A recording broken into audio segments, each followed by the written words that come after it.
खरं म्हटलं तर सत्तारूढ पक्षाचा आणि विरोधी पक्षाचा हा एकत्रित असलेल्या चर्चेमध्ये सत्तारूढ पक्षाने कशा पद्धतीने सरकारने कामं केलेली आहेत, कशा पद्धतीने सरकार योजना करणार आहे याचा उल्लेख केला आणि आम्ही कशा पद्धतीने सरकारच्या योजनेमधला भ्रष्टाचाराच्या बाबतीमधला उल्लेख केलेला आहे।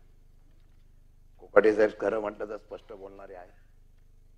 त्यांनी कृषीच्या असलेल्या विम्याच्या बाबतीमध्ये सुद्धा स्पष्ट बोलले आणि मुख्यमंत्री देवेंद्र फडणवीसांचा सगळा अधिकार आहे, आम्ही फक्त नावाला आहे असं पण स्पष्ट म्हणाले आहे। मला अपेक्षा आहे की आजच्या उत्तरामध्ये सहकार मंत्री मी ते चांगले स्पष्ट बोलतात असंच सांगितलेलं आहे, त्यांचा अपमान केलेला नाही आणि ते स्पष्ट बोलतील। सध्या कारण प्रवीण दरेकरांनी सांगितलेलं उत्तर मी ऐकलं, चर्चा ऐकली। खरं म्हटलं तर प्रवीण दरेकर तुम्ही मंत्री म्हणून उत्तर द्यायला फार सक्षम होता, परंतु तुमचा अन्याय झालेला आहे असो। परंतु त्यांनी जे सांगितलंय माझं एकाच गोष्टी सांगणं आहे, खिशात नाही आणा आणि बाजीराव म्हणा अशी गत आहे। आपण कालचा राज्यपालाचं भाषण मी बघितलंय, आता अर्थसंकल्प बघितला आणि आपली चर्चा सुद्धा बघितली। एकही शब्द बदल नाही, एकही शब्द बदल नाही। या राज्यपालाच्या भाषणाची प्रति तसा प्रकारची चर्चा तुम्ही सभागृहात आणली। मी मंत्री महोदयांना एवढंच सांगणार आहे की चर्चेमध्ये सरकार कशा पद्धतीने काम करते असं दाखवलेलं आहे। मला वाटतं की मागच्या कालावधीमध्ये सरकारला जर आपली प्रतिमा सुधारायची असेल, यांनी सांगितलं की देवेंद्र फडणवीस फार संवेदनशील आहेत आणि त्यामुळे ते शिस्तीचे निश्चितपणाने घडी बसवतील अशी अपेक्षा व्यक्त केलेली आहे। परंतु मागच्या कालावधीमध्ये ज्या पद्धतीने या सरकारच्या योजना आल्या, पण सभापती महोदय या योजनेचा उपयोग हा सर्वसामान्य जनतेला आणि तिथल्या असलेल्या लाभधारकांच्या पेक्षा त्याचा उपयोग कंत्राटदार, ठेकेदार आणि त्या मंत्रालयाच्या पुरताच मर्यादित वापरला गेला असा माझा स्पष्ट आरोप आहे। आणि याच्या बाबतीमधलं सांगायचं झालं तर कृषी मंत्र्यांना माझी विनंती आहे की संधी आहे तुम्हाला प्रतिमा, तुम्ही एक तर नाशिक भागातून आलेला आहे, शेतकऱ्यांचे आपण प्रतिनिधित्व करतच पुढे आलेला आहात। कांद्याचा आता तुम्हाला माहिती आहे, तुमच्या सत्तारूढ पक्षालाच केंद्रामध्ये विनंती करावी लागते की कांद्याच्या साठलेच्या निर्यात बंदी, त्याचे भाव, मला वाटतं की तुमच्याकडे आता अधिकार आलेला। आम्हाला अपेक्षा आहे की कालच्या बजेटमध्ये कुठल्याही परिस्थितीमध्ये शेतकऱ्यांच्या बाबतीमध्ये कुठल्याही प्रकारच्या योजनेचा कुठेही त्या ठिकाणी हे दिलं नाही। आता तुम्ही मोफत विजेच्या बाबतीमध्ये बोलला, आता मोफत विजेमध्ये तुम्ही एका बाजूला मोफत वीज देताय आणि दुसऱ्या बाजूला सौर ऊर्जा लावताय।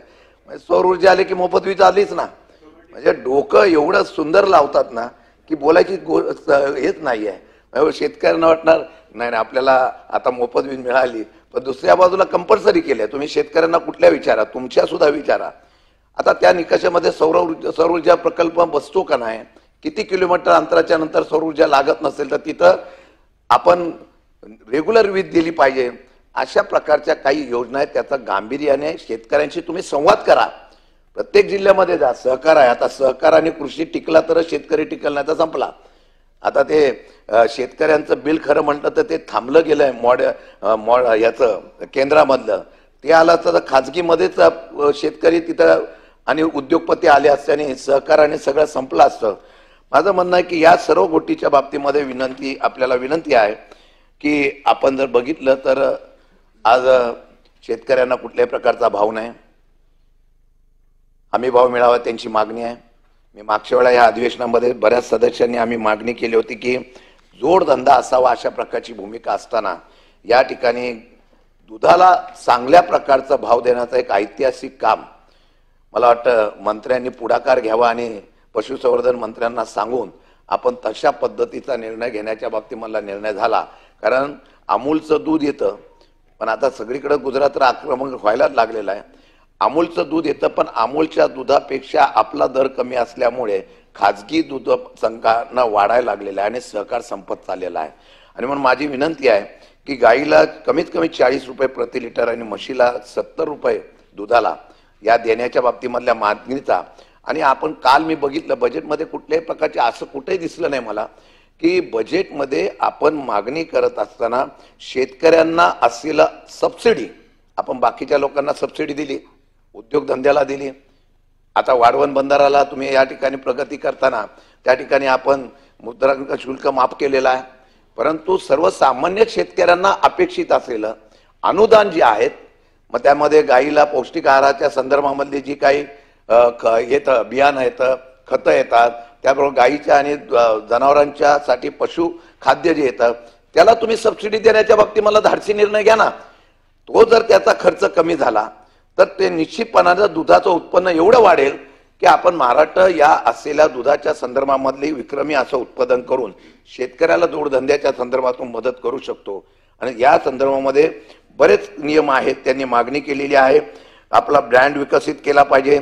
खाजगी सहकारी दूध संघावर ज्या पद्धतीने आहे, आता कोल्हापुराने सांगलेला जसा दुधाचा दराच्या बाबतीमध्ये निश्चिती केली जाते तशा प्रकारे हे करावं. अशा पद्धतीची वेगवेगळ्या प्रकारचं मागणी शेतकऱ्यांनी केलेलं आहे.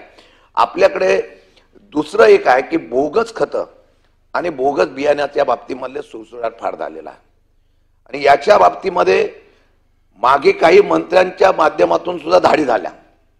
या धाडी झाल्या आणि त्यामध्ये सिद्ध झालं की बोगस बियाणं आणि बोगस खताच्या बाबतीमधला फार सुळसुळ आहे. आता गुजरातमधून खत येत आहे, आपल्याला कल्पना असेल, गुजरातमधून खत येत आहे, फक्त गोळ्या केल्या जातात आणि त्याला हे केलं जातं आणि पाणी मारलं तर ते खत संपून जातं. मग प्रचंड प्रमाणामध्ये त्याची विक्री होते आणि आपल्या लोकांना हे कळत नाही. शेतकऱ्यांचा फसवणूक करणाऱ्या या ज्या टोळ्या आहेत, मग याची तडजोड कुठे होते?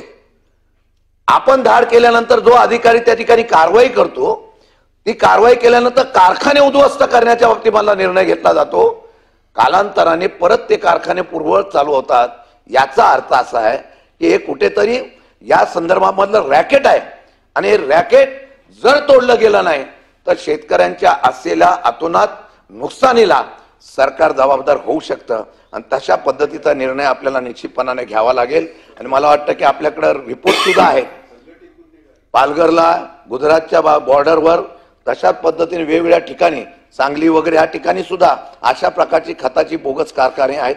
आणि सगळं ही खतं, ही बोगस बियाणं दुकानावर विकली जातात. सरकारची परवानगी आहे का नाही बघायला पाहिजे ना, पण ते केलं जात नाही. आता परवाच्या दिवशी आपल्याकडं या ठिकाणी G2 परवान्याच्या बाबतीमधला निर्णय झाला.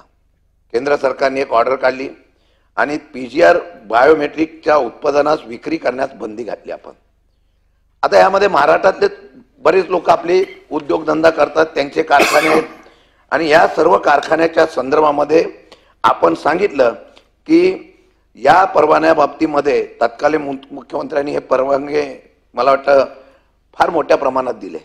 एवढी आवश्यकता नव्हती, फार मोठ्या प्रमाणात दिले. का दिले हे तुम्हाला माहिती आहे, त्याचा शोध केला तर कळून येईल की कुठपर्यंत पाणी मुरत होतं. आणि माझा आरोप आहे की यामध्ये पूर्णपणाने भ्रष्टाचार झालेला आहे. आणि हा भ्रष्टाचार होत असताना सुद्धा या कंपनीकडून प्रत्येक परवान्याला काही रक्कम घेतली गेली. आणि हे C2 परवान्यानंतर पुढील G3 परवान्यासाठी कंपन्याची कागदपत्रे महाराष्ट्र सरकारकडून केंद्र सरकारकडे पाठवण्यात आले. 2025 मध्ये केंद्र सरकारने हे परवाने रद्द करण्याचा आदेश काढलेला आहे. आणि G2 G3 परवानेधारक कंपन्यांना 3 मार्च 2025 पासून कृषी विभागाने कुठल्याही प्रकारचा उत्पादन कमी काढू नये अशा प्रकारचं या ठिकाणी आदेश दिलेला आहे.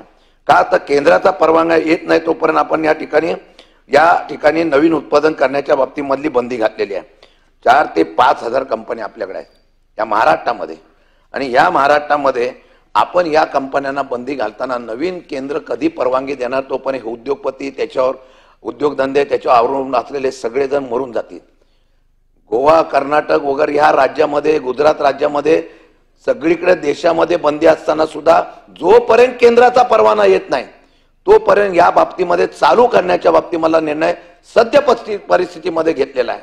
मग आपण का ते केलेलं आहे? आणि आपण केल्यानंतर मग आडबाजूने ह्या बाबतीमध्ये काम चालू झालं तर मग दुर्दैव असं आहे की राज्य सरकारचंच उत्पन्न बुडतंय. राज्य सरकारच्या संदर्भामध्ये या ठिकाणी होत आहे. आणि यामध्ये PDM पोटॅश घोटाळा मी मगाशी सांगितलेला आहे. या पीडीएम पोटॅश घोटाळ्याच्या बाबतीमधलं खरं म्हणतं तर फार कडक कारवाई तुम्हाला करावं लागेल. आणि या संदर्भामध्ये मातीच्या दाणेदार गोळ्यांना केमिकलचा स्प्रे मारून बॅगा भरून महाराष्ट्रात आणून त्या खताच्या नावाखाली शेतकऱ्यांच्या माती मारलं जात आहे. पीजीआर घोटाळ्याच्या बाबतीमध्ये आम्हाला मी सांगितलं या ठिकाणी परवाने दिलेच कसे या संदर्भामध्ये आहे. मी वाटलं तुमच्याकडे यादी देईन कसा कसा कोणाला कसा कसा हप्ता दिला जातो त्याची यादी माझ्याकडे आहे. तरी माझी विनंती आहे कृषी मंत्र्यांना की आपण या संदर्भामध्ये जे काही बोगस असतील त्याच्यावर कारवाई करावी.